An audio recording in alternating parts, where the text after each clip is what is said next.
Hi viewers, ಕರುನಾಡ ಕೈರುಚಿ ಕ್ರಿಯೇಷನ್ಸ್ಗೆ ಸ್ವಾಗತ.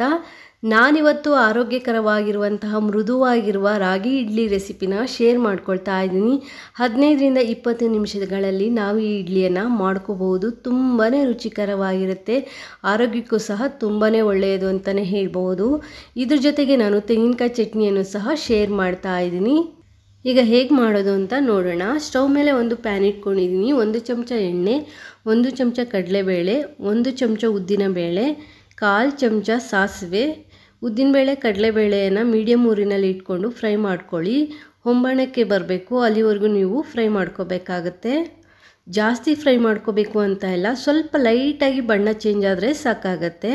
ನಾನೀಗ ಇದಕ್ಕೆ ಸಣ್ಣದಾಗಿ ಹೆಚ್ಚಿಟ್ಕೊಂಡಿರುವಂತಹ ಕರಿಬೇವನ್ನು ಸೇರಿಸ್ಕೊಳ್ತಾ ಇದ್ದೀನಿ. ಸ್ವಲ್ಪ ಕರಿಬೇವು, ಹಾಗೆ 2 ಹಸಿಮೆಣಸಿನ್ಕಾಯನ್ನು ಸಣ್ಣದಾಗಿ ಕಟ್ ಮಾಡಿ ಸೇರಿಸ್ಕೊಳ್ತಾ ಇದ್ದೀನಿ. ಅರ್ಧ ಇಂಚು ಶುಂಠಿಯನ್ನು ತುರಿದು ನಾನಿಲ್ಲಿ ಸೇರಿಸ್ಕೊಂಡಿದ್ದೀನಿ. ಅಂದರೆ ಒಂದು ಅರ್ಧ ಚಮಚ ಆಗುವಷ್ಟು ಶುಂಠಿಯನ್ನು ತುರಿದು ನಾನಿಲ್ಲಿ ಸೇರಿಸ್ಕೊಂಡಿದ್ದೀನಿ.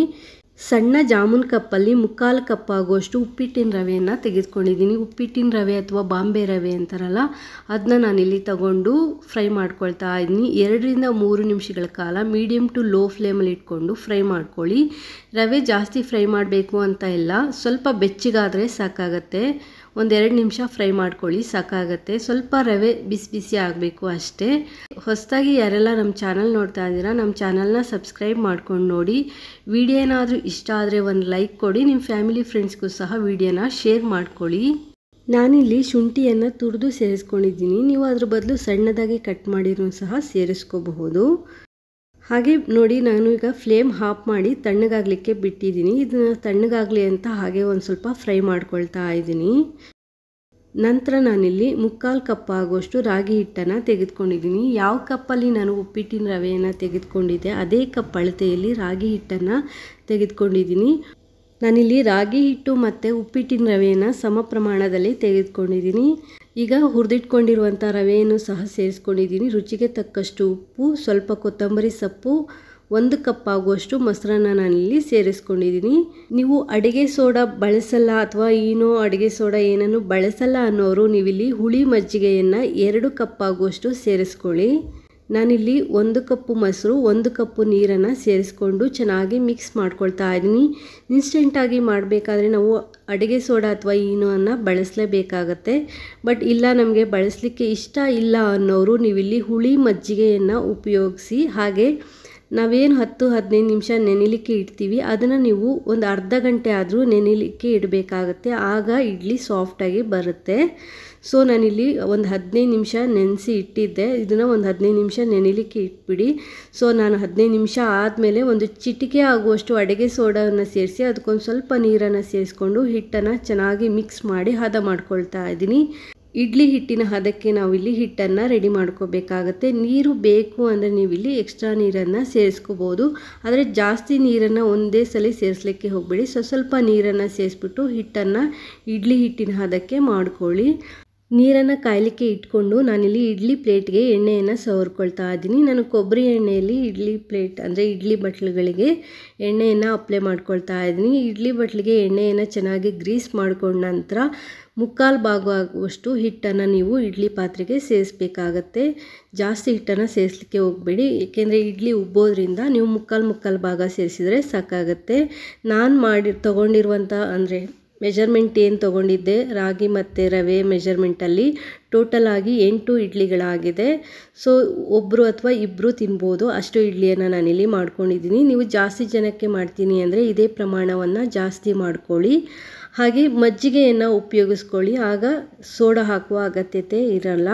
ನೀರು ಚೆನ್ನಾಗಿ ಕುದಿಬೇಕಾದ್ರೆ ಇಡ್ಲಿ ತಟ್ಟೆಗಳನ್ನ ನಾನು ಇಡ್ಲಿ ಪಾತ್ರೆಯಲ್ಲಿ ಇಟ್ಟು 15 ನಿಮಿಷಗಳ ಕಾಲ ಮೀಡಿಯಮ್ ಊರಿನಲ್ಲಿ ಇಡ್ಲಿಯನ್ನು ಬೇಯಿಸ್ಕೊಳ್ತಾ ಇದ್ದೀನಿ.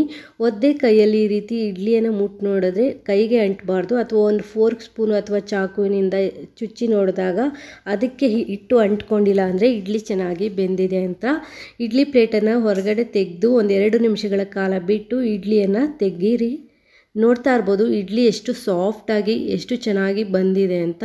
ತುಂಬಾ ಚೆನ್ನಾಗಿರುತ್ತೆ, ಟೇಸ್ಟು ಸಹ ತುಂಬಾ ಚೆನ್ನಾಗಿರುತ್ತೆ. ಹಾಗೆ ಆರೋಗ್ಯಕ್ಕೂ ಸಹ ತುಂಬಾ ಒಳ್ಳೆಯದು. ರಾಗಿ ಹಿಟ್ಟು ಮನೆಯಲ್ಲಿದ್ದರೆ ನೀವು ಯಾವಾಗ ಬೇಕಾದ್ರೂ ರಾಗಿ ಇಡ್ಲಿಗಳನ್ನ ಮಾಡ್ಕೋಬೋದು. ಇದ್ರ ಜೊತೆ ನೀವು ಸಬ್ಬಕ್ಕಿ ಅಥವಾ ಕ್ಯಾರೆಟ್ ತುರಿಯನ್ನು ಸಹ ಸೇರಿಸ್ಬಿಟ್ಟು ಇಡ್ಲಿಯನ್ನು ಮಾಡ್ಕೋಬೋದು. ಆರೋಗ್ಯಕ್ಕೂ ಸಹ ತುಂಬಾ ಒಳ್ಳೆಯದು. ಒಂದ್ಸಲಿ ಟ್ರೈ ಮಾಡಿ ನೋಡಿ, ಹೇಗೆ ಬಂದಿದೆ ಅಂತ ಕಮೆಂಟ್ ಮಾಡಿ ತಿಳಿಸಿ. ನಾನೀಗ ಚಟ್ನಿ ರೆಸಿಪಿಯನ್ನು ಶೇರ್ ಮಾಡ್ಕೊಳ್ತಾ ಇದ್ದೀನಿ. ಒಂದು 3 ಟೇಬಲ್ ಸ್ಪೂನ್ ಆಗೋಷ್ಟು ತೆಂಗಿನಕಾಯಿ ಪೀಸಸ್ಸು, 4 ಹಸಿಮೆಣಸಿನ್ಕಾಯಿ, ಖಾರ ಯಾವ ರೀತಿ ತಿಂತೀರಾ ಅನ್ನೋದ್ರ ಮೇಲೆ ಹಸಿಮೆಣಸಿನ್ಕಾಯನ್ನು ಸೇರಿಸ್ಕೊಳ್ಳಿ. ಸ್ವಲ್ಪ ಕೊತ್ತಂಬರಿ ಸೊಪ್ಪು, 2 ಟೇಬಲ್ ಸ್ಪೂನು ಹುರುಗಡ್ಲೆಯನ್ನು ನಾನಿಲ್ಲಿ ಸೇರಿಸ್ಕೊಳ್ತಾ ಇದ್ದೀನಿ. ಇದ್ರ ಜೊತೆಗೆ ಸ್ವಲ್ಪ ಪುದೀನ ಇದ್ದರೆ ಸೇರಿಸ್ಕೊಳ್ಳಿ, ತುಂಬ ಚೆನ್ನಾಗಿರುತ್ತೆ.